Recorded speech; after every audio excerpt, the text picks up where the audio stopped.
Welcome mga guys. Ito yung ano guys. Ito yung mga dahilan na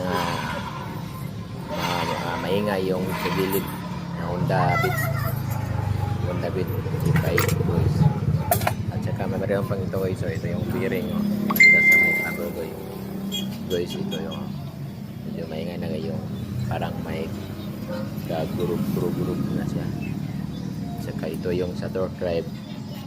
Ito yung may dalawang bearing dito guys, may teka muna guys, alisin ko muna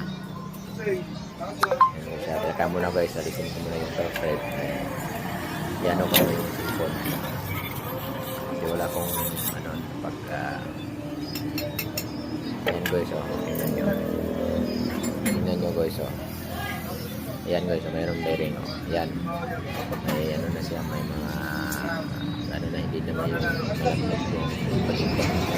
kasi may siraan yung bearing.